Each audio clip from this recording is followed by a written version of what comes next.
આ જ્યારે એક દોડ આપણે હવે નથી કરવી એવું જ્યારે આપણું મનથી એક નિર્ણય લેવાય છે ત્યારે એક સંતોષની એક ખાલી જગ્યા પણ મનમાં પડે, દિલમાં પડે, તો એ ખાલી જગ્યામાં હાસ્ય આપના માટે શું છે? એક એવું વાક્ય પણ એક વિદ્વાનનું છે કે માણસ છે ને એ સાધનાના અભાવે નિષ્ફળ જાય છે, સાધનના અભાવે નહીં. વાહ. સરદાર વલ્લભભાઈ પટેલ સ્ટ્રીટ લાઇટની નીચે વાંચીને પણ બેરિસ્ટર બની શકે. આ વિઝડમ, આ સંતોષ એ ક્યાંથી આવ્યો? ત્રીજો પ્રહાર કર્યો ને શ્રીફળ ફૂટી ગયું. તો શ્રીફળ ત્રીજા પ્રહારથી નથી ફૂટ્યું. ત્રીજા પ્રહારે એને ફોડવા માટે આગળના બે પ્રહારોએ બહુ મોટો ભાગ ભજવ્યો છે. વાહ. એને ખોખલું કરી નાખ્યું, પછી ત્રીજા પ્રહારે ફૂટ્યું છે. એવું અંદરથી શું હોય જે હાસ્ય કલાકાર તો તમને બનાવે છે, પણ 4 દાયકા સુધી સફળતા પણ તમારી સાથે જોડાયેલી રહે છે? ઇંગ્લિશમાં એક વાક્ય છે મારા ગુરુ પદ્મશ્રી શાહબુદ્દીન રાઠોડ સાહેબનું કે do you want to be the humorist? Where are your tears? તમારે હાસ્ય કલાકાર થવું છે તો ક્યાં છે તમારા આંસુ? હવે ઓડિયન્સ બદલાઈ રહ્યું છે. કોમેડી કે આપણે જે હાસ્યની એક પ્રથા છે, સિસ્ટમ છે, એ બદલાઈ રહી છે. એ વખતે રેલેવન્ટ રહીને પણ એવું કયું કૌશલ્ય છે જે હાસ્ય કલાકારને રેલેવન્ટ રાખીને પણ સફળ રાખતો રહે છે? પહેલા તો અત્યારે હવે જે ટ્રેન્ડ ચાલી રહ્યો છે ને સ્ટેન્ડઅપ કોમેડીનો, હા, એ અમારા જેવા કલાકારોને થોડો અકળાવે એવો છે. એનો અર્થ એવો નથી કે અમારા કાર્યક્રમો નથી ચાલતા, અમારા ચાહકો, અમારો પણ એક વર્ગ છે. એનો પણ એક વર્ગ હોય એમ આનો પણ એક વર્ગ હોય. દારૂ પીવા વાળા હોય એમ દૂધ પીવા વાળા હોય.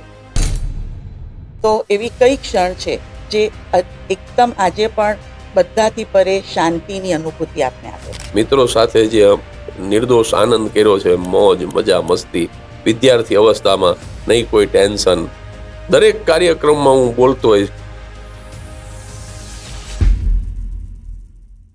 નમસ્તે, હું ચેતના દેસાઈ શબ્દ પ્રાર્થના કેનેડા તરફથી આપનું સ્વાગત કરું છું. સાહિત્ય, સંગીત અને સંસ્કૃતિ દ્વારા ગુજરાતી ભાષાને જીવંત રાખવાનો હું અને મારી ટીમ હંમેશા પ્રયાસ કરીએ છીએ. આજનો આ પોડકાસ્ટ કોઈ મંચ, કોઈ સિદ્ધિ કે કોઈ સફળતા વિશેની વાત નથી, પણ આ વાત છે એક એવા વ્યક્તિની જે હાસ્ય આપીને શાંત રહે છે, જે વેચવામાં નહીં પણ વહેંચવામાં માને છે, અને જેમણે 31 ડિસેમ્બર 2025 સુધીમાં 20 કરોડનું દાન કર્યું છે, જેના કારણે અનેક શાળાઓ, સંસ્થાઓ, ન્યુટ્રિશન સેન્ટરને ખૂબ સહાય મળી છે. એક વ્યક્તિ જે સંતોષ, સહાનુભૂતિ, સમજનું એક સરવૈયું છે. એવા આજના મહેમાન એટલે પદ્મશ્રી ડૉક્ટર જગદીશભાઈ ત્રિવેદી.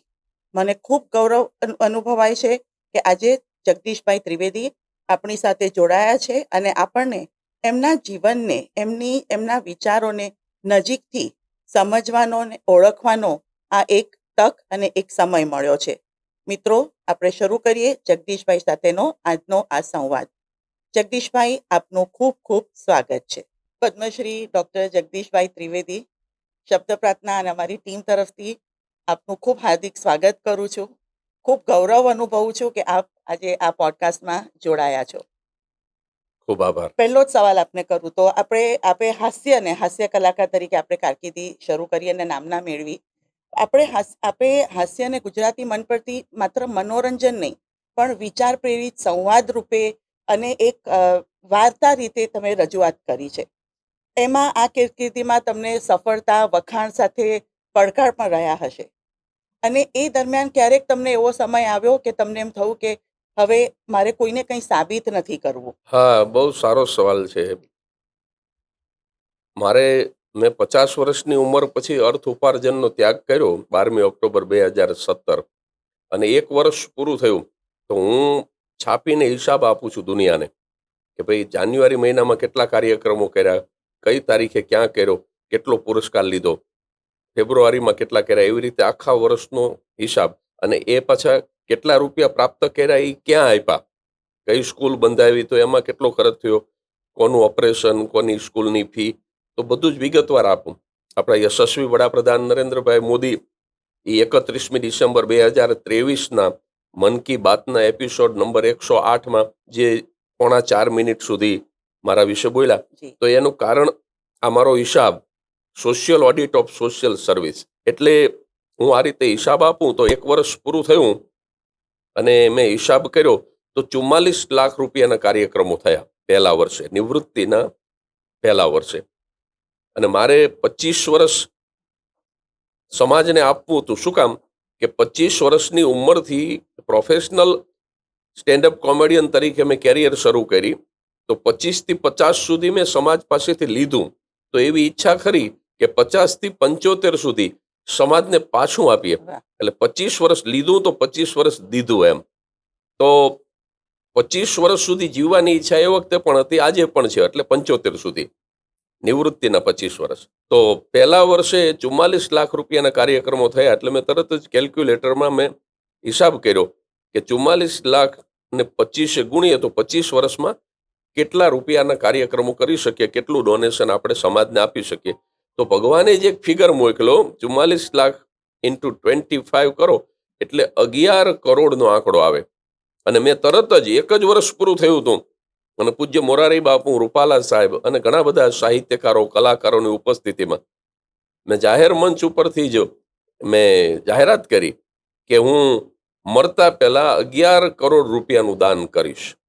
અને પછી તરત જ વિચાર આવ્યો કે શ્વાસ બંધ થઈ ગયા અથવા તો શો બંધ થઈ ગયા, લોકો બોલાવાનું જ બંધ કરી દે તો મારી આવક તો 0 થઈ જાય. તો આ બે એની અંદર ભય સ્થાન હતા કે શ્વાસ બંધ થઈ જાય કે શો બંધ થઈ જાય તો શું.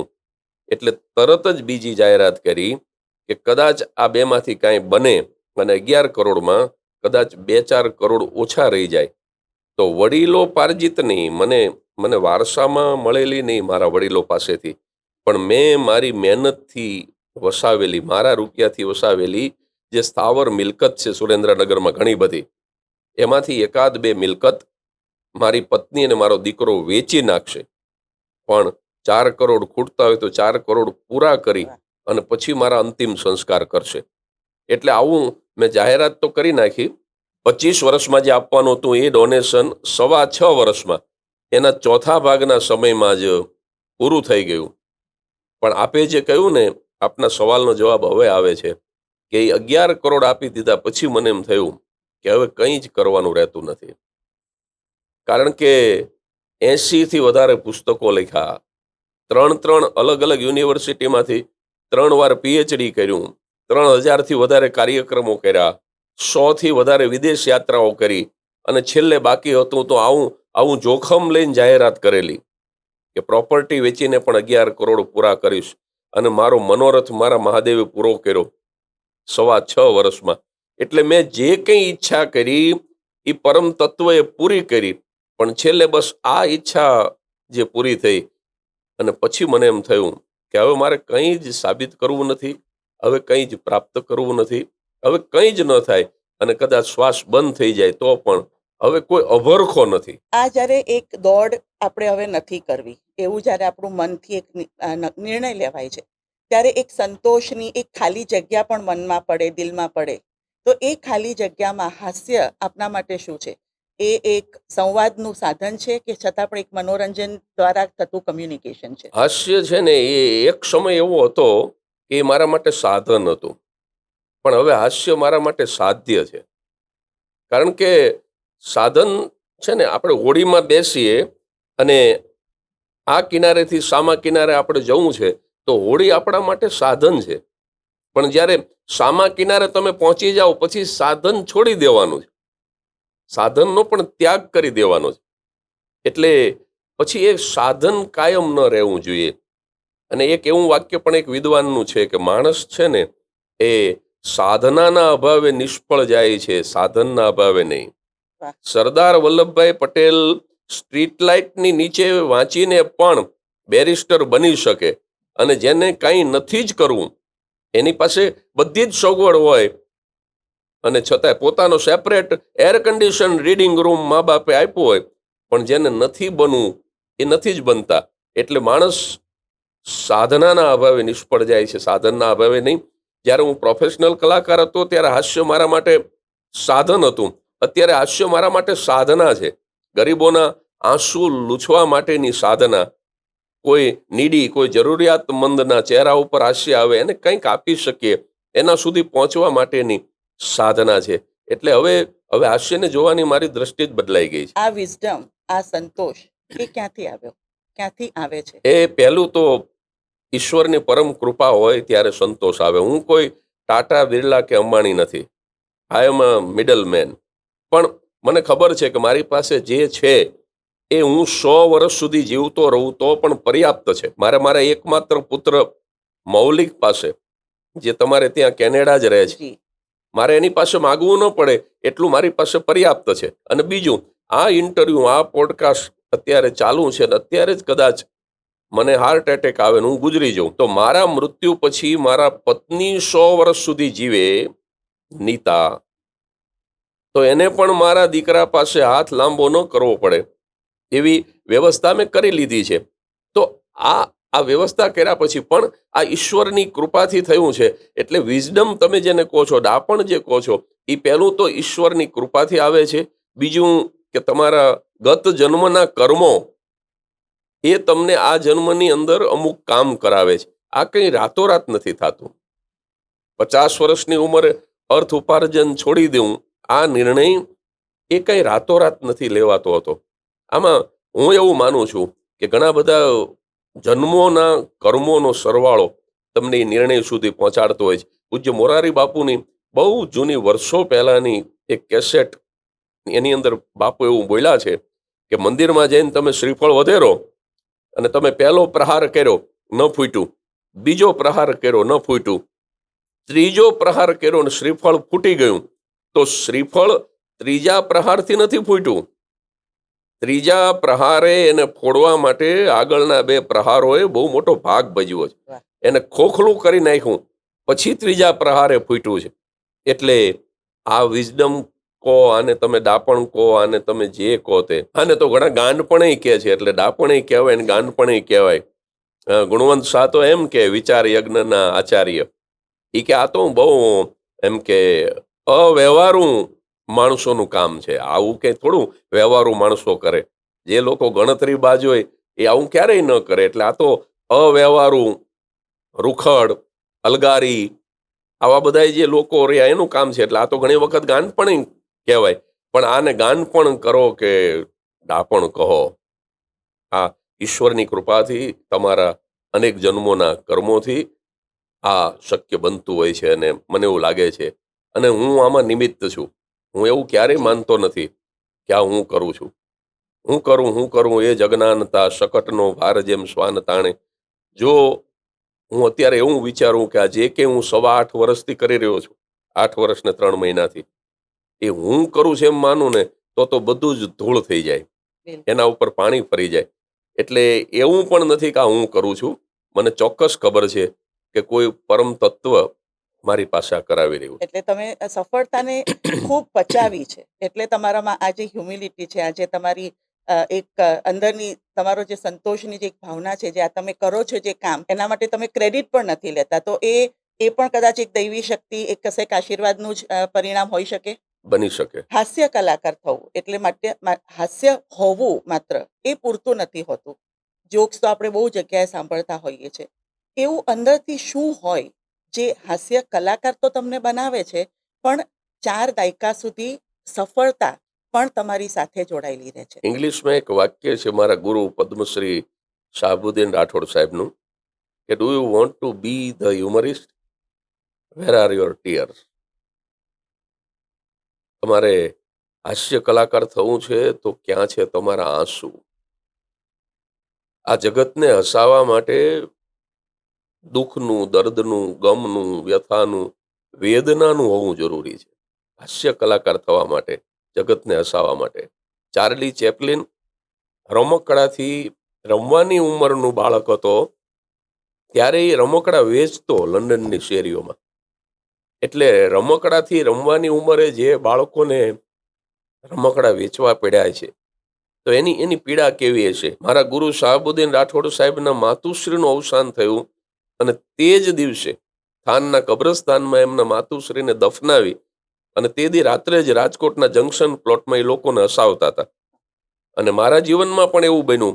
ઈશ્વરે એ પણ કસોટી મારી પણ કરી કે 7મી એપ્રિલ 2024ની મારા પિતાશ્રીનું અવસાન થયું થાનગઢમાં, અને મારા પિતાશ્રીની ચિતા સળગતી હતી 7મી એપ્રિલના રાત્રે 8 વાગે. અને એ જ સમયે હું ભરૂચની બાજુમાં વાલિયાની બાજુમાં ચમારિયા નામના ગામમાં હું લોકોને હસાવતો હતો. એટલે હાસ્ય કલાકાર થવા માટે થઈ અને તમે 25-50 જોક્સ યાદ રાખી લો કે 2-5 જોડી જભા શેવડાવી લ્યો, એમ હાસ્ય કલાકાર નથી થવાતું. એના માટે થઈને કરુણતા જોઈએ, એના માટે થઈને કરુણા પણ જોઈએ.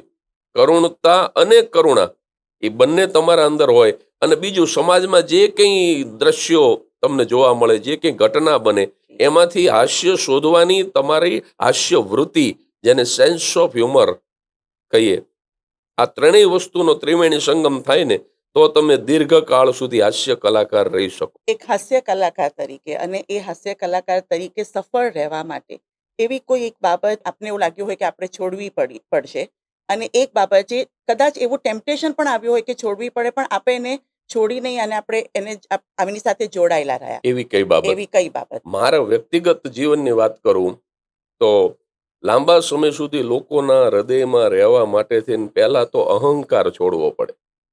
વાહ. અહમ છોડવો પડે. હું કોઈ કલાકારની ટીકા નથી કરતો, પણ જે કલાકારો લાખો રૂપિયા લે છે એ કલાકારોને બનાવ્યા કોણે? તો કે પ્રેક્ષકોએ. પ્રેક્ષકોએ એમને સાંભળ્યા તો એ આ કક્ષા સુધી પહોંચ્યા.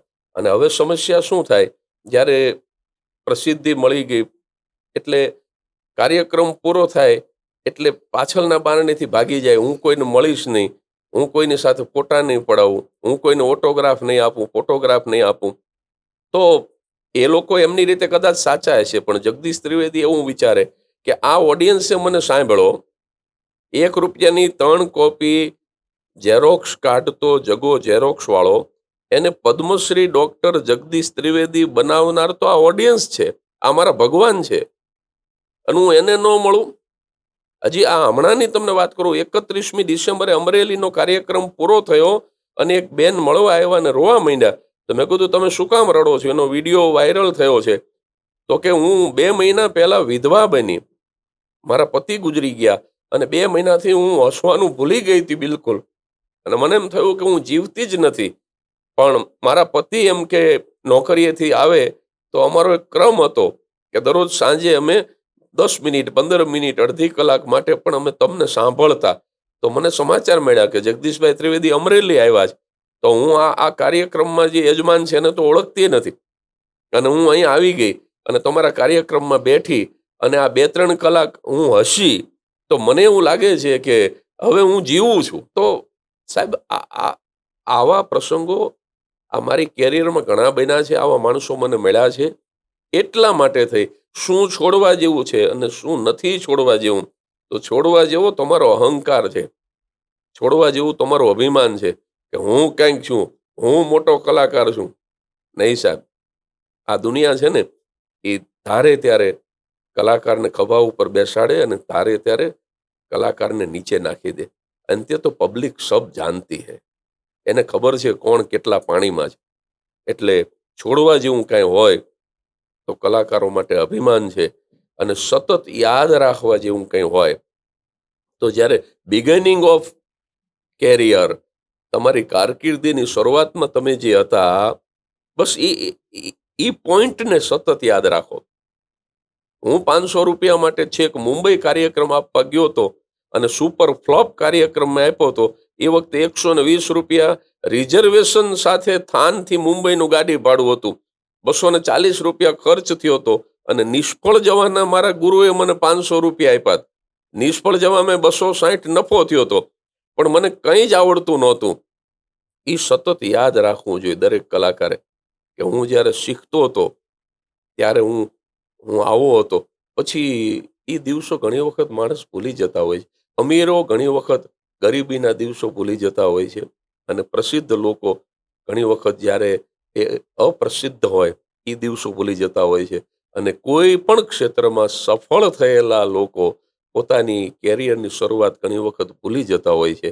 એટલે આ સતત યાદ રાખવાનું. ખૂબ સરસ, ખૂબ મહત્વની વાત કરી, અને આઈ થિંક આજે એટલા બધા કલાકારો, જાત જાતની ટેલેન્ટ્સ બધી આવી રહી છે, ત્યારે મને એવું લાગે છે કે આપણે આજે વાત કરીએ બધા માટે એક બહુ જ મોટું ઉદાહરણ છે. હવે ઓડિયન્સ બદલાઈ રહ્યું છે. કોમેડી કે આપણે જે હાસ્યની એક પ્રથા છે, સિસ્ટમ છે, એ બદલાઈ રહી છે. એ વખતે રેલેવન્ટ રહીને પણ એવું કયું કૌશલ્ય છે જે હાસ્ય કલાકારને રેલેવન્ટ રાખીને પણ સફળ રાખતો રહે છે? પહેલા તો અત્યારે હવે જે ટ્રેન્ડ ચાલી રહ્યો છે ને જી. સ્ટેન્ડઅપ કોમેડીનો, હા. એ અમારા જેવા કલાકારોને થોડો અકળાવે એવો છે. કારણ કે અત્યારે જે પ્રકારનું હાસ્ય રજૂ થઈ રહ્યું છે યુવાન કલાકારો દ્વારા, અને યુવાન જે ઓડિયન્સ જે પ્રકારનું હાસ્ય માણી રહ્યું છે, એટલે આ પ્રવાહની વચ્ચે ટકી રહેવું સાત્વિકતાથી એ થોડુંક અઘરું થઈ ગયું છે અત્યારે. પણ એનો અર્થ એવો નથી કે અમારા કાર્યક્રમો નથી ચાલતા, બિલકુલ. અમારા ચાહકો, અમારો પણ એક વર્ગ છે. એનો પણ એક વર્ગ હોય, એમ આનો પણ એક વર્ગ હોય. દારૂ પીવાવાળા હોય એમ દૂધ પીવાવાળા હોય. એટલે મારા ગુરુ જો 89 વર્ષની ઉંમરે આજે પણ સક્રિય હોય, આજે પણ એમના કાર્યક્રમો ચાલતા હોય, એ પોતે કહે છે કે હું કાંઈ નવું બોલતો નથી. એ પોતે જાહેરમાં કહે છે કે હવે હું ભૂલી જઉં તો ઓડિયન્સ યાદ કરાવી દે છે. એટલે વર્ષોથી જે બોલે છે એ જ બોલે છે, અને છતાંય એમને સાંભળવા માટે થઈ માણસો ભેગા થાય છે. કારણ કે આ એક વિસરાતી જતી કળા છે. આમ જુઓ તો ડાઈંગ આર્ટ, પારિવારિક હાસ્ય ડાઈંગ આર્ટ જેવું લાગે છે મને. અચ્છા. હા, આ મૃત્યુપાય થતી કળા હોય ને એવું લાગે. કારણ કે હવે નવો જે યુગ આવ્યો એની અંદર થોડુંક લોકોને જુદું જોઈએ છે. પણ છતાંય અમારે નિરાશ થવાની જરૂર નથી. અમે જીવીએ છીએ ત્યાં સુધી તો હજી લોકો સાંભળશે. પરદેશની અંદર પણ એવું થયું છે. તમારે ત્યાં આવીએ, કેનેડા આવીએ કે અમેરિકા કે બીજા કોઈ દેશમાં જઈએ, તો હવે 40 વર્ષથી નીચેના અમને સાંભળવા આવતા જ નથી. હવે જે સાંભળે છે સિનિયર સિટીઝન, એટલે ઈ ગુજરી જશે એટલે અમારું પૂરું થઈ જાય છે. પણ આ માહોલની વચ્ચે પણ અમે પારિવારિક હાસ્ય રજૂ કરતા રહ્યા છીએ. હાસ્યની સાથે સાથે થોડું ચિંતનાત્મક સાહિત્ય રજૂ કરીએ છીએ. બિલકુલ. બે વાત એવી અમે રજૂ કરીએ છીએ. કારણ કે હાસ્ય છે ને એ અમારા માટે સાધન છે. મેં કીધું ને, ખરેખર તો અમે કંઈક સમાજને કહેવા માંગીએ છીએ, કંઈક આપવા માંગીએ છીએ. હા. પણ આ સુગર કોટેડ ક્વિનાઇન પિલ્સ છે. અમે એને હસતા હસાવતા પણ કડવી દવા એના પેટ સુધી પહોંચાડી દઈએ છીએ હમ. કે આ રીતે જ જીવાય, આમ ન જીવાય. હા. એટલે અ, થોડો માહોલ બદલાયો છે, ઓડિયન્સ બદલાયું છે, લોકોનો ટેસ્ટ બદલાયો છે, પણ છતાંય કાર્યક્રમો સરસ ચાલે છે અને સરસ સેવા થાય છે. આપના જ્યારે જોક્સ હોય છે ત્યારે એમાં કોઈ કટાક્ષ નથી હોતો. કોઈના માટે કોઈને પણ ઓછા ગણવાની કેવી કોઈ શબ્દો એવા નથી હોતા. દરેક વાતમાં હાસ્ય સાથે સંસ્કાર સંસ્કૃતિનું હંમેશા એક દર્શન હોય છે. તો આજે આપણે વાત કરી એના પરથી એવું લાગે છે કે આપણે એ સંસ્કાર, આપણી સંસ્કૃતિ, આપણી જે સભ્યતા છે, આપણી જે ભાષાની મૌલિકતા છે, એનાથી થોડા દૂર થઈ રહ્યા છીએ. મનુભાઈ પંચોલી દર્શક જે છે, એમણે એક બહુ સરસ વાત હ્યુમર માટે કરી હતી. એમનું એક કોટેશન છે કે હ્યુમરની અંદર રિયલાઇઝેશન થવું જોઈએ, રિએક્શન ન આવવું જોઈએ. એટલે કોઈ ધર્મની કે કોઈ જ્ઞાતિની કે કોઈ વ્યવસાયની જી. કે કોઈ વ્યક્તિગત એવી કોઈ રમૂજ કરીને એને ઉતારી પાડવાની વૃત્તિ અમારી હોતી નથી. અમારી વૃત્તિ નિર્દોષ, નિર્દંશ, પારિવારિક હાસ્ય, નિખાલસ હાસ્ય રજૂ કરવાની હોય છે. છતાંય ક્યારેક કોઈને એવું લાગે તો એની સમજણનો અભાવ છે. બાકી અમારી એવી કોઈ પેલી જેને કહેવાય ને, અમારો એવો આશય નથી હોતો કે તમે કહ્યું એમ કે કોઈને ઉતારી પાડીએ, કે કોઈને નાના દેખાડીએ, કે કોઈની એવી મજાક કરીએ. પણ જે ભાષાની વાત છે, તો હવે ભાષા થોડીક માતૃભાષાની પણ ચિંતા થાય છે વિદ્વાનોને. જી. અને એટલા માટે થઈને માતૃભાષાના કાર્યક્રમોની અંદર પણ બહારની ભાષા મોટા પ્રમાણમાં આવી જાય છે. જી. હા, એટલે માતૃભાષા પણ ધીમે ધીમે પરદેશમાં નહીં, અહીંયા દેશમાં પણ અત્યારે ભારતમાં પણ એ સ્થિતિ છે કે નાના બાળકો ઘણી વખત અમારી રમૂજ નથી સમજતા. ગુજરાતી ભાષામાં અમે કીધેલો જોક્સ એ નાના બાળકો નથી સમજતા, એવો અનુભવ થાય છે. હમ. આપણે કહ્યું એમ આપણે 100 થી વધારે આપની વિદેશ યાત્રાઓ થઈ છે. હમ. કેનેડાથી છો અને આ પોડકાસ્ટ સાંભળવાવાળા ઘણા બધા વિદેશી ગુજરાતીઓ પણ હશે.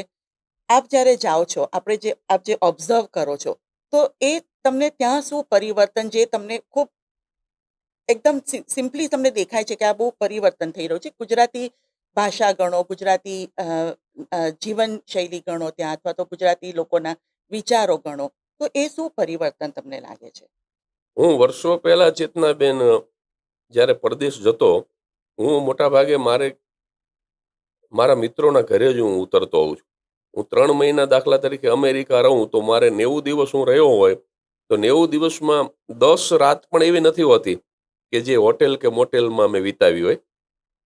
કારણ કે મારા એટલા બધા મિત્રો છે દરેક દેશમાં, એટલું એના ઘરે જ ઉતરતો હોઉં. એટલે એમના સંતાનો સાથે મારો સીધો સંપર્ક હોય. તો વર્ષો પહેલા એવું થતું કે આપણા ગુજરાતી પરિવારના દીકરા દીકરીઓને હું મળું, તમે શું કરો છો, ક્યારે પરણવું છે, એટલે એમ કે મારે કેરિયર બનાવી છે અંકલ, એટલે હમણાં મારે નથી પરણવું. એટલે 30 વર્ષના, 32 વર્ષના, 35 વર્ષના થઈ જાય ત્યાં સુધી પરણે નહીં, જે મોડું કહેવાય. પણ હમણાં છેલ્લા આ 5 વર્ષથી થોડું દુઃખ થાય એવું વાતાવરણ મેં એ જોયું કે હવે હું મારા મિત્રોના ઘરે એમના સંતાનોને પૂછું તો એમ કે છે કે અમારે પરણવું જ નથી.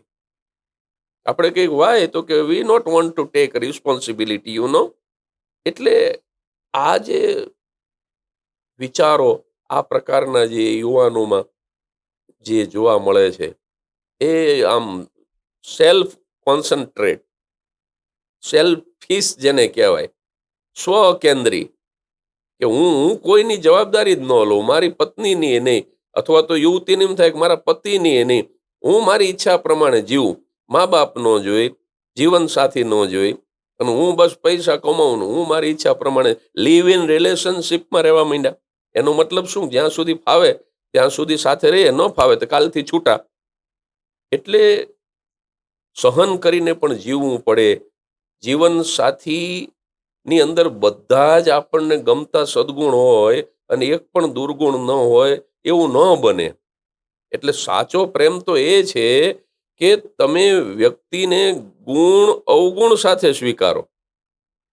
જગદીશ ત્રિવેદી એની અંદર બધા સદગુણો જોવાય, ભાઈ ન જોવાય અને નથી જ. હું જાહેરમાં કહું છું નથી. મારી અંદર પણ દુર્ગુણ છે, મારી અંદર પણ અમુક માઇનસ પોઈન્ટ છે.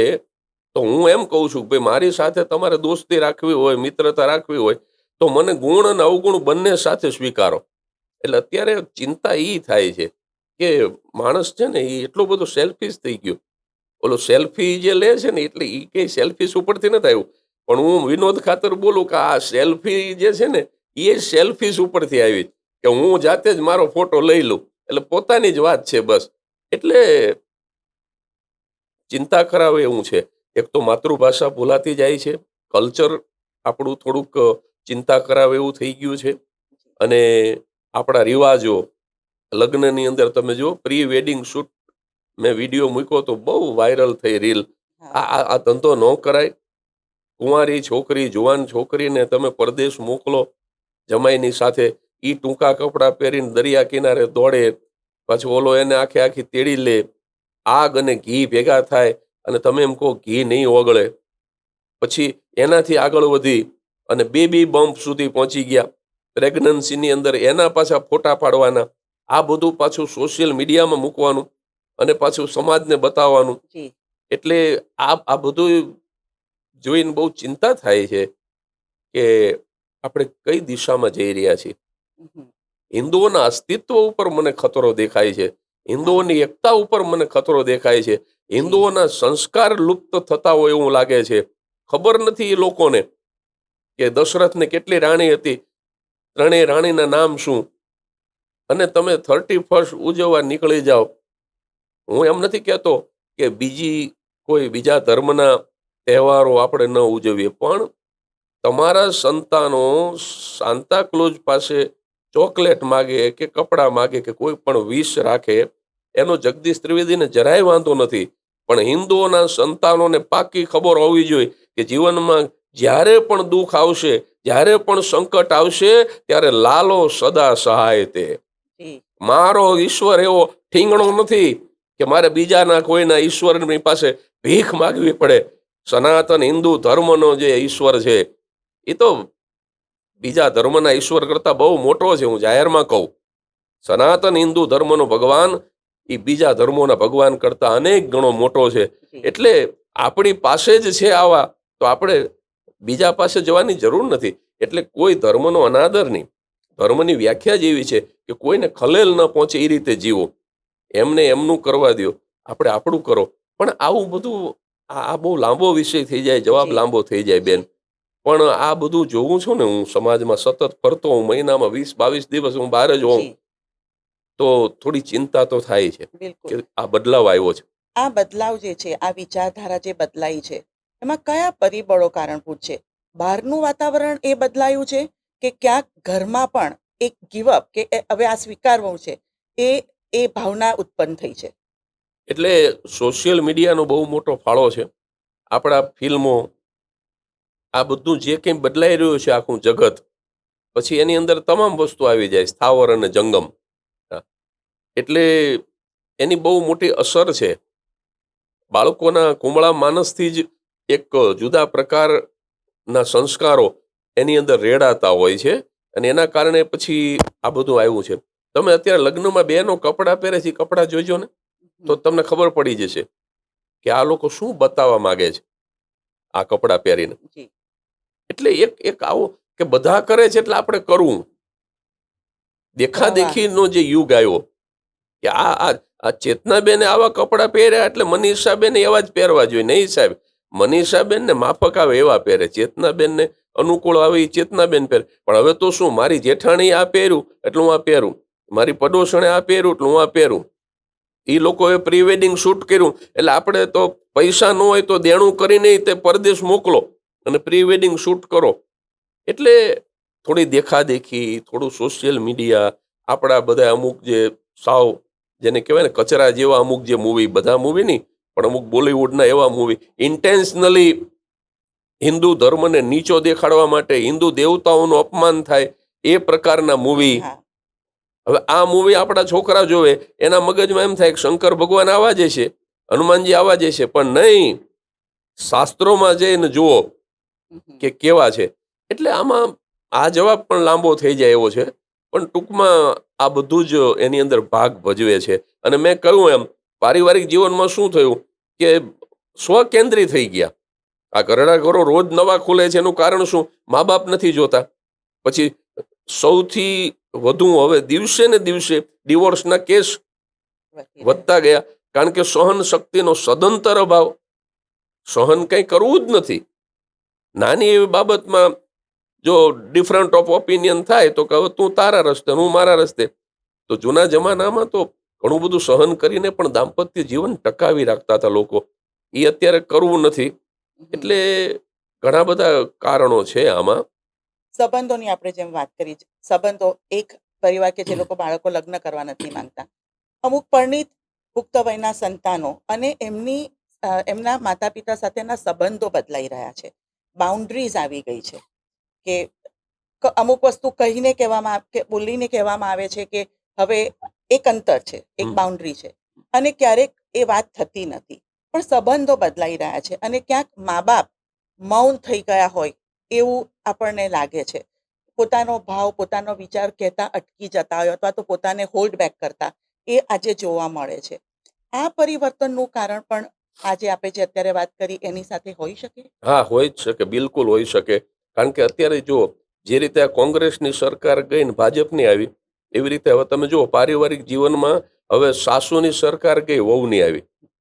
એક જમાનામાં સાસુ જો હુકમી કરતી અને વહુ દુઃખ સહન કરીને સાસુનું બધું કામ કરતી. અત્યારે હવે સાસુને કામ કરવાનું, વહુનું ઘરકામ સાસુ કરે છે. એટલે એક આખો ટ્રેન્ડ ફરી ગયો. એક જમાનો એવો હતો, બાપની સામે અમે બોલી નહોતા શકતા, અમને ફડાકો મારે, એટલી બધી બીક લાગતી. હવે અત્યારે શું છે, અત્યારે દીકરો બાપને ચોખ્ખું કહી દે કે નહીં, આમ નહીં થાય, આમ જ થશે, બાપનું અપમાન કરી નાખે. એટલે જો સાસુ અને વહુ વચ્ચેના સંબંધો બદલાઈ ગયા, બાપ અને દીકરા વચ્ચેના સંબંધો બદલાઈ ગયા. એટલે પારિવારિક સંબંધો પછી તો બાપ, તમે કીધું એમ, કાં તો બોલી શકે, ન બોલી શકે તો મૌન થઈ જાય, અને એક એક ગેપ ઊભો થઈ જાય. એટલે પછી તમે જે કીધું બોલવાનું બંધ કરે, પછી કદાચ ઘરની અંદર જ જુદા રહેવા માંડે કે પછી જુદા જુદા ઘરમાં જઈને રહેવા માંડે. એટલે મૂળ વાત એટલી જ છે કે હું મારી ઈચ્છા પ્રમાણે જીવવું.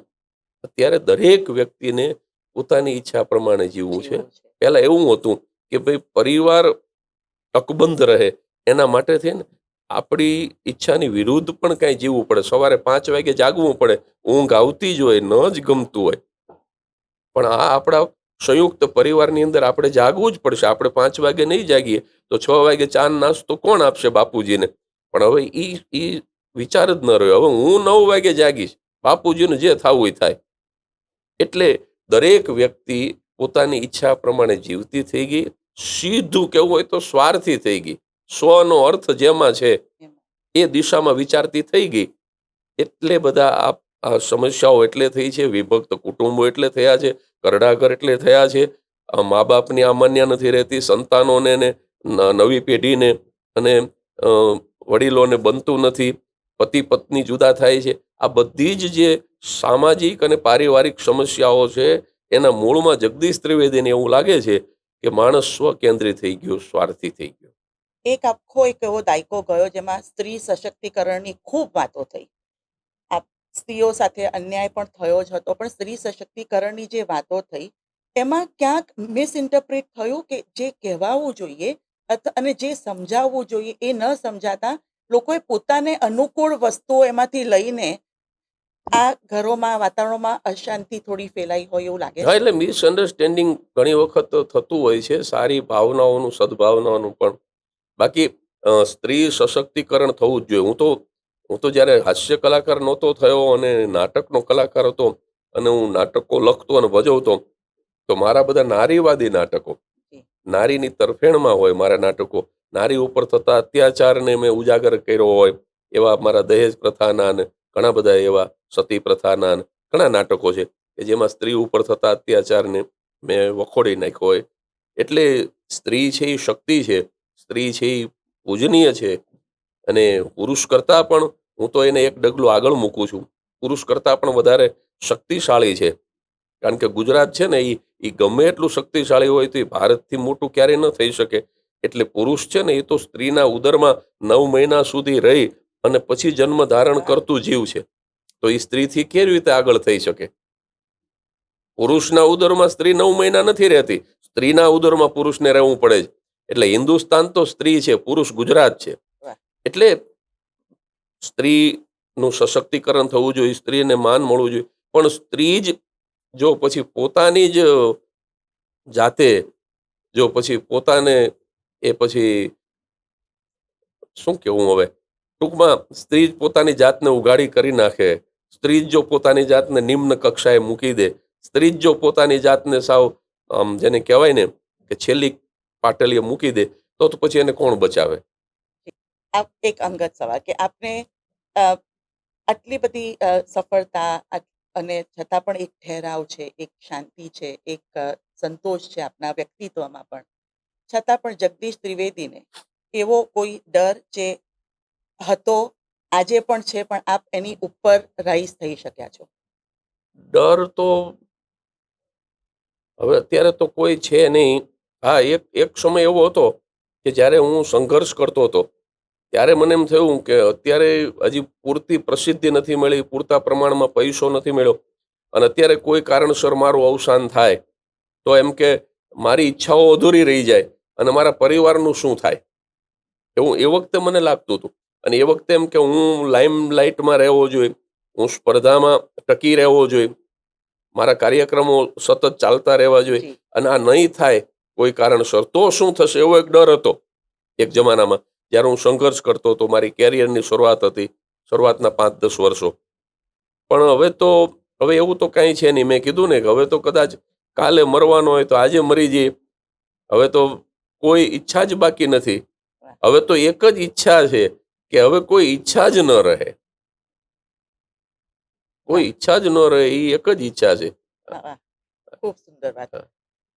બદલાવની જ્યારે આપણે આજે વાતો કરી રહ્યા છે ત્યારે એક ઇમેજ બહુ જ બદલાઈ છે. હવે અ, જ્યારે કોઈ પણ કલાકાર હોય ત્યારે એક ઇમેજ, કપડાં, શો, એક બધું સ્ટેજનું પરફોર્મન્સ ને એ બધું ખૂબ હવે વધ્યું છે અને એમાં ઘણી ઉંમરવાળા પણ કરી રહ્યા છે આ બધું. ત્યારે આપણે આ ઇમેજ આપના એક શ્વેત વસ્ત્રો બેસીને શાંતિથી તમારી વાતો કરવી કે આ બધું, આ કોઈ વખત તો હરીફાઈ લાગી હોય ત્યારે તમે એવું શું છે જે તમે તમારું પોતાનું એ જાળવી રાખવા માટે તમને એ સંઘર્ષ લાગ્યો કે એ બહુ સરળ હતું? ના ના, કોઈ તકલીફ નથી પડી. આ જે સફેદ પહેરું છું એ તો આપણા શાસ્ત્રોની અંદર જે 4 આશ્રમ છે, બ્રહ્મચર્યાશ્રમ, ગૃહસ્થાશ્રમ, વાનપ્રસ્થાશ્રમ અને સંન્યાસાશ્રમ. એમાં વાનપ્રસ્થ જે છે 50 વર્ષની ઉંમરે લેવાનો હોય, જે મેં તારીખ સાથે 50 વર્ષની ઉંમરે જ લીધો. તો એમાં આ આ 3 નિયમો હોય છે કે પછી સફેદ વસ્ત્રો પહેરવા એટલે કે બહુ કલરફુલ વસ્ત્રો ન પહેરવા. બીજો નિયમ એ છે કે વાળ કાળા ન કરવા, મતલબ કે કોઈ પણ પ્રકારનો મેકઅપ ન કરવો, રૂપાળા દેખાવા માટે કોઈ પ્રયાસ ન કરવો. કારણ કે પછી 50 વર્ષની ઉંમર પછી જે મહત્વ છે ને એ તમારા આંતરિક સૌંદર્યનું છે, દૈહિક સૌંદર્યનું નથી. એ તો ગ્રહસ્થાશ્રમની અંદર સારું લાગે. સરસ મજાના તમે તૈયાર થયા હોય, પતિ પત્ની યુવાની હોય, અને તમે એકબીજાને પ્રેમ કરતા હોય. પ્રેમ તો આખી જિંદગી કરવાનો છે, પણ ઈ ગાળો જે છે એમાં દૈહિક સૌંદર્ય માયને રખતા હે. પણ પછી 50 વર્ષ પછી વાનપ્રસ્થ જ્યારે શરૂ થાય છે ત્યારે ત્રીજી શરત એવી છે, સફેદ વસ્ત્ર પહેલી શરત, મેકઅપ ન કરવો, વાળ કાળા ન કરવા એ બીજી શરત, અને ત્રીજી શરત એ છે અર્થ ઉપાર્જનનો સદંતર ત્યાગ. એટલે પછી તો પૈસોય નથી કમાવાનો.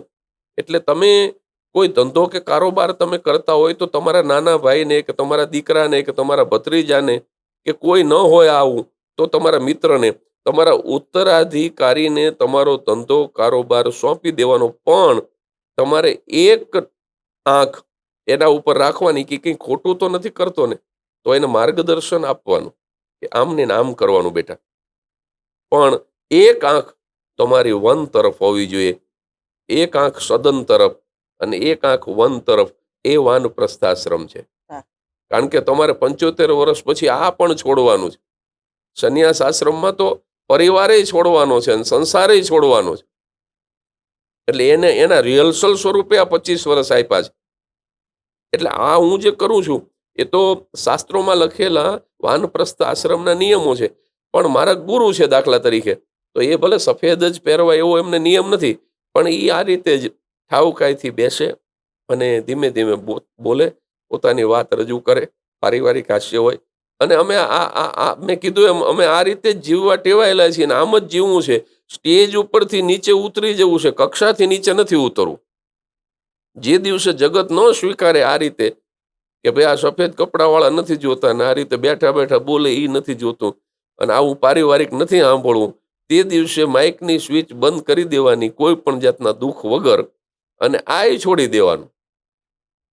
હા, પણ એના માટે થઈ એક કાજી સાહેબ જતા હતા અને એક ભાઈ આવ્યો અને કીધું કે કાજી સાહેબ આપકા ઘર જલ રહા હૈ.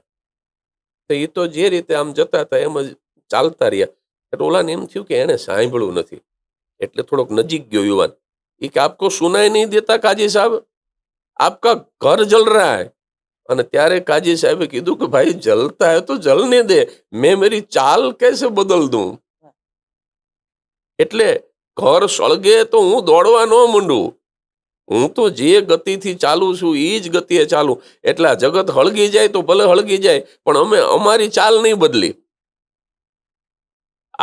જે લોકોને સ્વીકારવું હોય એ સ્વીકારે, જે લોકોને ન સ્વીકારવું એ ન સ્વીકારે. બધાની એ તો પોતાની વાત છે. પણ એનો મતલબ એવો નથી કે આપણે આપણી ચાલ બદલી નાખીએ, આપણું જીવન બદલી નાખીએ. પૈસા અને નામના એક ઓળખ, આપણો પરિચય, જે આજે એક લેગસી કહી શકાય, એ બેનું સંતુલન રાખવું પડ્યું કે એ થતું જ રહ્યું? કારણ કે એક તમારી એક માન્યતા હતી, એ જે દ્રઢ હતી કદાચ, તો એ થતું રહ્યું. 45મો જન્મદિવસ હતો ત્યારે આખો દિવસ મનોમંથન ચાલ્યું ને પછી મેં આ નિર્ણય લીધો. તો મને મોટો ફાયદો એ થયો છે કે મેં જે કંઈ મનોરથ કર્યા ને એ મહાદેવે પૂરા કર્યા. આમ બહુ ખાનગીમાં કહું ને તો સારી અને ખોટી જે કંઈ ઈચ્છાઓ કરી બધી ભગવાને પૂરી કરી. બધી હારી જ કરી એવું નથી આ 58 વર્ષ ને 3 મહિનામાં. પણ જે કંઈ ઈચ્છાઓ કરી એ બધી જ મહાદેવે પૂરી કરી. એટલે પૈસા જોતા હતા એ પ્રમાણે મળતા જ ગયા. પછી પૈસા ઉપરથી મન ઉઠી ગયું અને પછી આ રીતે જીવવાનું શરૂ કર્યું, તો એ દિશામાં પણ આપણે દોડતા જ રહ્યા. એટલે આ તો બધું ઉપરવાળાએ સંતુલન રાખ્યું છે, મેં કાંઈ નથી કર્યું. આમાં પરિવારનો ફાળો કેટલો? બહુ મોટો, બહુ મોટો. મારી પત્ની નીતા એ તો મધ્યમ વર્ગીય પરિવારની દીકરી, જામખંભાળિયાના વસંતભાઈ ભટ્ટ અને ભાનુબેન એની દીકરી. એ 5 બહેનો અને 2 ભાઈ, એટલે બહુ મિડલ ક્લાસ ફેમિલી. પણ છતાં મેં આવડો મોટો નિર્ણય લીધો, પણ મારી પત્નીએ મોઢું નથી બગાડ્યું. મારો જ્યારે મધ્યાહને સૂરજ તપતો હતો, ભર જુવાનીમાં મેં આ નિર્ણય લીધો. આવકનો એક આખો ધોધ આવતો હતો અમારા ઘરની તિજોરીમાં, એને વાળી દીધો સમાજ સેવામાં. તો મારી પત્નીએ મોઢું નથી બગાડ્યું. અને એટલે જ હું ઘણીવાર બોલ્યો છું, છતાં પુનરોક્તિનો દોષ વરીને બોલું કે હું ભલે રામ ન થઈ શક્યો, પણ નીતા મારા માટે સીતા છે. અને તમારે ત્યાં કેનેડામાં, ટોરોન્ટોમાં મારો દીકરો જે છે મૌલિક, એ પણ મારો એકનો એક દીકરો. પણ હું ક્યાંક દાન આપવા જતો હોય તો મોઢું બગાડવાનું દૂર, પણ ઉલટાનો ક્યારેક એમ કે ભાઈ આ તો જરૂરિયાતમંદ છે આ સંસ્થા, આમાં 5 લાખ શું કામ આપો છો, 10 લાખ આપો ને પપ્પા. એટલે મારો દીકરો પણ મને પ્રોત્સાહિત કરે. હવે અમારા પુત્રવધુ આવ્યા છે, તો મારા પુત્રવધુ પણ ક્યારેય મને અમારી સમાજ સેવાની અંદર મને ક્યારેય ના ન પાડે, પણ મને ઉપયોગી થાય એ રીતનું એમનું વર્તન રહ્યું છે. એટલે પરિવારના સહયોગ વગર તમે આ કરી જ ન શકો. બિલકુલ. પરિવાર આ કક્ષા સુધી હું જે કંઈ કરી શક્યો ત્યાં સુધી પહોંચવામાં પરિવારનો બહુ મોટો ફાળો. પરિવાર જ તમને મહાન બનાવે ને પરિવાર જ તમને બરબાદ કરી નાખે. હમ. આ બંને પરિવાર જ કરે. બરાબર છે. અને ખાસ કરીને મૌલિકનું બહુ જ નોંધનીય એટલા માટે કહેવાય કે પરદેશ ગયા છે.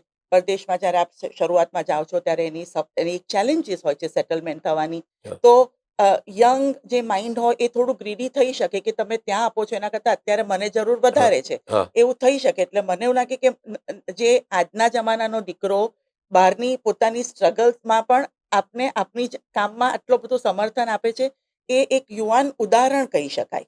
હા, 2014માં એ કેનેડા આવ્યો ત્યારે તો એને ખૂબ સંઘર્ષ કર્યો. બેઝમેન્ટની અંદર રહેતો હોય, શેરિંગમાં રહેતો હોય, અને ઘણો બધો સંઘર્ષ કર્યો એને. પણ એને ક્યારેય એવું ન કીધું કે તમે મને મદદ કરો. હા, હમ. અત્યારે જે નોકરી કરે છે એવી કોઈ સારી નોકરી નહોતી. અત્યારે તો એ અમ્પાયર ત્યાં કેનેડાની અંદર પ્રોફેશનલ ક્રિકેટ અમ્પાયર છે. તો અત્યારે તો ઈશ્વરની કૃપાથી સરસ રીતે એ જીવી શકે એની પત્ની અને એની 2 દીકરીઓ સાથે. પણ જ્યારે એ ભણતો અને એ દિવસોમાં જ્યારે એ સંઘર્ષ કરતો, ત્યારે એને એમ નથી કીધું કે પપ્પા હજી હું સંઘર્ષ કરું છું અને તમે આ કમાવાનું બંધ કરી દીધું. એટલે એ મોટી વાત છે. અને હા. આપણા સંસ્કાર પણ ત્યાં જઈને ટકાવી રાખ્યા. ન પીવાનું પીવું નહીં, ન ખાવાનું ખાવું નહીં, એ પણ એને ટકાવી રાખ્યું. એટલે એ બધી મારા માટે આનંદની વાત છે અને મારા માટે એ ઈશ્વરની સીધી કૃપા છે. હમ. જી બિલકુલ, ખૂબ સાચી વાત છે. કારણ કે મેં બહુ એવા પરિવારો જોયા છે કે જેમના સંતાનો પરદેશમાં છે અને અહીંયા મા બાપને ખૂબ સંઘર્ષ કરવો પડે છે એ લોકોને સપોર્ટ કરવા માટે. હા. હા. અને એ દર વખતે એટલું સરળ સહેલું હોતું નથી. એટલે માટે મારા મૌલિકને યાદ હા. કરવો પડ્યો કે મેં એને જોયો છે કેનેડામાં અને એની જર્ની પણ જોઈ છે. હા. એટલે આ બહુ જ મોટી વસ્તુ કહેવાય. હવે બીજી વાત કરીએ તો આપણે વાત કરી કે આપણે એક પરિવર્તન જે જોયું, પણ સાથે સાથે એવું લાગે છે કે ક્યાંક આપણે બધા વધુ ગંભીર થતા ચાલ્યા છીએ. અને એ જો આપણે અનનેસેસરી જે ગંભીરતા કદાચ જે કેળવી છે એમાં શું ગુમાવી રહ્યા છીએ? ગંભીરનો મારો મતલબ એવો છે કે આપણે જ્યાં જે કહેવાનું એ કહેતા નથી, પણ બીજી બધી વાતોમાં આપણે બહુ જ ઇન્ડલ્જ કરીએ છીએ. જે જે થોટ્સ છે એને શેર નથી કરી શકતા. એવી ગંભીરતા જે આવી છે લોકોમાં, અને એમાં આપણે શું ગુમાવી રહ્યા છીએ?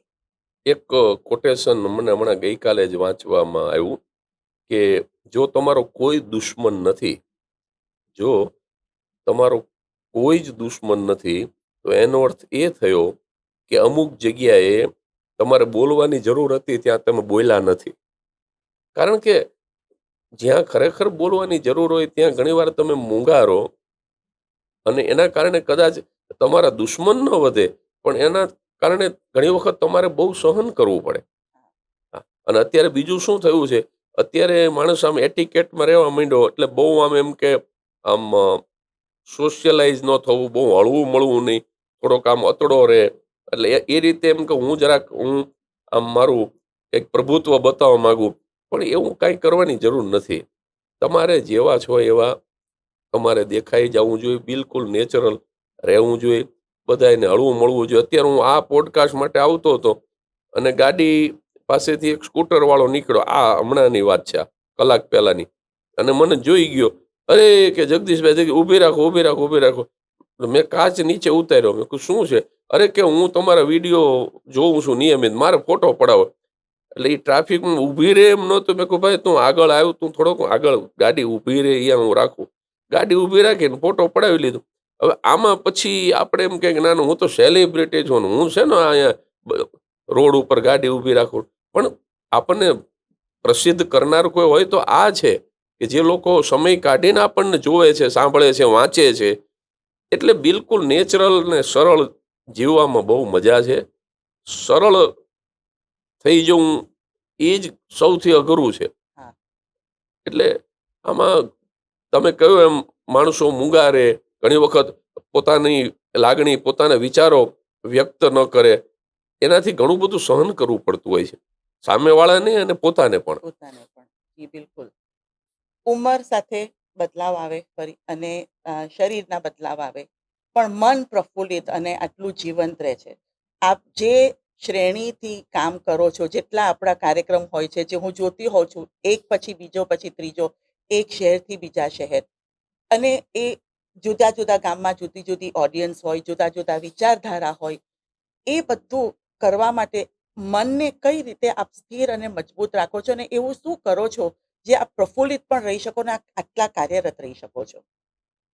આમ ખરેખર જોવા જઈએ ને તો હું કાંઈ પૂજાએ નિયમિત કરતો નથી, કોઈ યોગા કે કંઈ પણ મેડિટેશન કાંઈ નહીં. ના, હું ઈમાનદારીથી મારી કલા રજૂ કરી દઉં રોજ રાત્રે. આ જાન્યુઆરી શરૂ થયો છે, આ 2026. આ પહેલા 3 અઠવાડિયામાં 21 દિવસમાં 16 કાર્યક્રમો કરવાના છે. ટુકડે ટુકડે 5 દિવસ વચ્ચે એ પ્રવાસના છે. એટલે સતત દોડવું પડે છે. આજે રાત્રે કાર્યક્રમ છે, કાલે રાત્રે કાર્યક્રમ હતો, આ પોડકાસ્ટ આવ્યું, હજી હમણાં એક મીટિંગ છે. એટલે સતત આખો દિવસ દોડતા રહીએ છીએ. પણ આ જે કંઈ સફળતા મળે છે, દાખલા તરીકે કાર્યક્રમ રજૂ કરીએ અને લોકો ખડખડાટ હસતા હોય જી. તો થાક ઉતરી જાય. વાહ. પછી આવી કોઈ વ્યક્તિ આપણી પાછળ આવે સ્કૂટર લઈને કે ગાડી ઊભી રાખો ને મારે ફોટો પડાવો છે, તો થાક ઉતરી જાય. પેલી અમરેલીમાં આવી હતી વિધવા, એ એમ કે આ મને વિધવા થયા પછી 2 મહિના પછી આજે મને એમ લાગ્યું કે હું જીવું છું. તો આવું એકાદ વાક્ય સાંભળીએ ને ત્યારે 1 મહિનાનો થાક ઉતરી જાય. અને જે સેવા થાય છે એ સેવાથી જે બળ આવે છે, એક જે સાત્વિક આનંદ આવે છે, એ તો જ્યારે કંઈક સેવા કરીએ ને ત્યારે જ અનુભવી શકાય. એ તો શબ્દોથી પણ તમે ન વ્યક્ત કરી શકો એવો અનુભવ છે. એટલે આ બધું સાત્વિક ઉર્જા આપ્યા કરે છે અને આ દોડ્યા કરીએ છીએ. ભગવાનને મંજૂર રહેશે ત્યાં સુધી દોડ્યા કરશું. પાછું ફરીને જુઓ જીવનમાં, હમ. તો એવી કઈ ક્ષણ છે જે એકદમ આજે પણ બધાથી પરે શાંતિની અનુભૂતિ આપને આપે છે? બસ એ મિત્રો સાથે જે જે ગપ્પા મારતા અને રાતોની રાતો મિત્રો સાથે જે નિર્દોષ આનંદ કર્યો છે, મોજ મજા મસ્તી, વિદ્યાર્થી અવસ્થામાં નહીં કોઈ ટેન્શન. એ જે દિવસો હતા, હું ઝેરોક્ષ કાઢતો. એટલે હું આ જગો ઝેરોક્ષ વાળો, હું દરેક કાર્યક્રમમાં હું બોલતો હોઈશ કે હું જગો ઝેરોક્ષ વાળો. એટલે જગો ઝેરોક્ષ વાળો જે હતો ને, એ કોઈ પણ જાતના ટેન્શન વગરનો, ભાર વગરનો, કોઈ પદવી વગરનો, પદ વગરનો, કોઈ સફળતા વગરનો, એક સાવ જે મામૂલી માણસ, ઓર્ડિનરી માણસ હતો ને. અમારે ત્યાં એક પાનનો ગલો હતો, એ મને 50 રૂપિયાથી વધારે ઉધાર ન આપતો કે ભાઈ 50 રૂપિયા થાય એટલે તું પૈસા આપી જાય, નહીતર ન આવતો લેવા.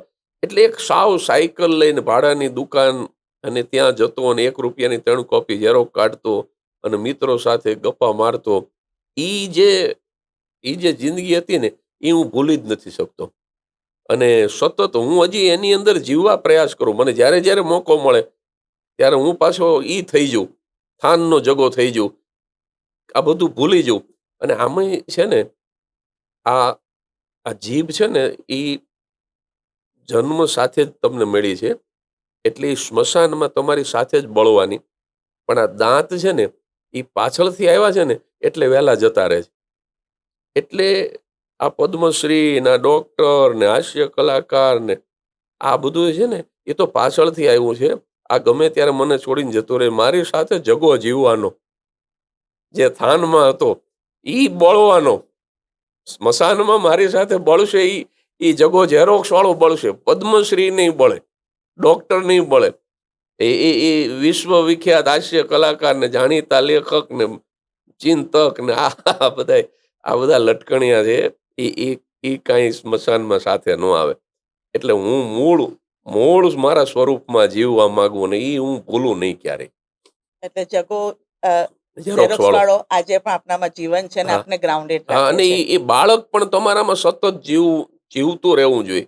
તમારું બાળક હોવું ઈ તમે 100 વર્ષના થઈ જાવ ને તો એક બાળકને અંદર જીવતું રાખવું. જી. એટલે હું હજી મને મોજ આવે તો કોકની મસ્કરી કરી લઉં, મને મોજ આવે તો હાવ અંગત મિત્ર બેઠો હોય તો હાવ જેને કહેવાય ને કે હાવ નાનો થઈ અને કાંઈ પણ બોજ વગર હું મજા કરી લઉં. એટલે તમારી અંદર એક બાળક જીવતો રાખો અને તમારી અંદર આ બધા લટકણિયા વિશેષણો વગરનો એક એક જેને કહેવાય ને આ બધા આભૂષણો વગરનો, નેકેટ આવરણ વગરનો એક સાવ જે મૂળ જે પુરુષ છે કે મૂળ જે વ્યક્તિત્વ છે ઈ તો જીવતું રાખવું.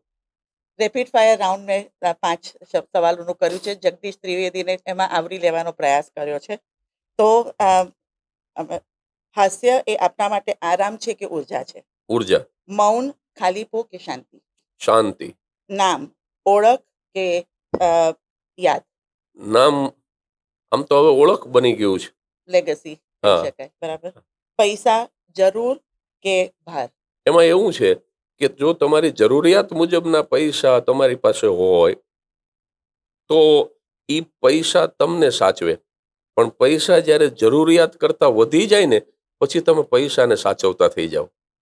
ઓલો વોચમેન હુઈ ગયો હોય ને શેઠિયો જાગતો હોય, કારણ કે બંગલામાં 2.5 કરોડ શેઠ ના હોય, વોચમેનના તો 2,500 જ છે જે એને પગાર મળે છે. જી.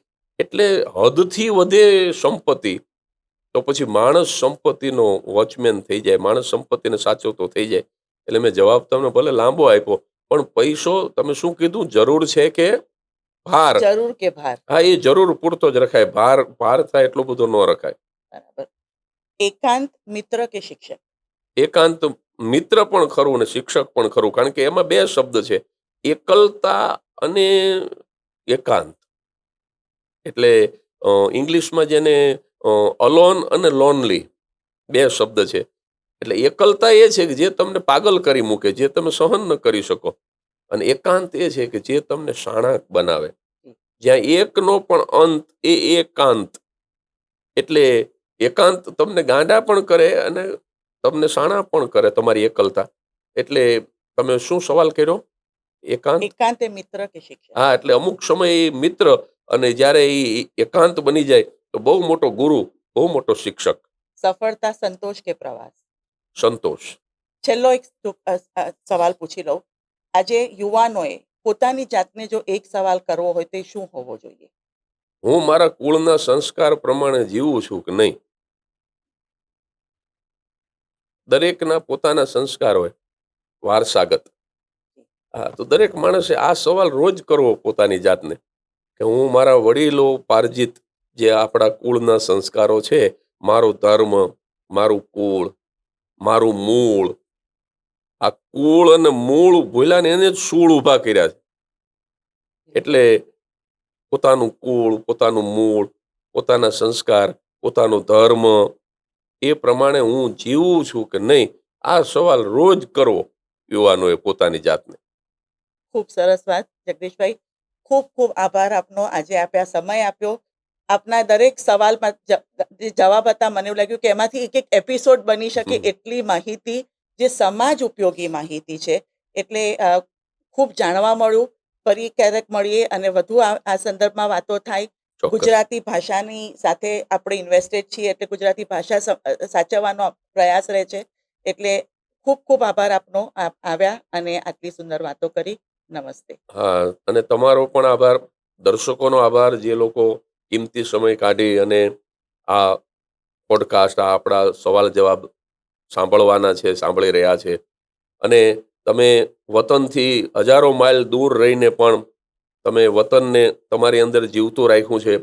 ઘણા વર્ષોથી તમે આપણી ગુજરાતી ભાષા, આપણું કલ્ચર, આપણી સંસ્કૃતિ, આપણું સાહિત્ય, એના માટે કેનેડામાં રહીને પણ તમે વર્ષોથી કાર્ય કરતા રહ્યા છો. ઘણા બધા સાહિત્યકારોને, કલાકારોને તમે ત્યાં બોલાવ્યા છે અને ત્યાં રહેતી આપણી ગુજરાતી પ્રજાને તમે આપણી સંસ્કૃતિથી, આપણા સંસ્કારથી વાકેફ કરી છે. એટલે તમારો પણ આભાર. તમે મને થેન્ક યુ કીધું તો હું તમારો આભાર માનું કે તમે અહીંયા મને આમંત્રણ આપ્યું અને આ બધા સવાલો કરી અને મને થોડી મારી વાતો લોકો સુધી પહોંચાડવાની તક આપી. જી, ધન્યવાદ.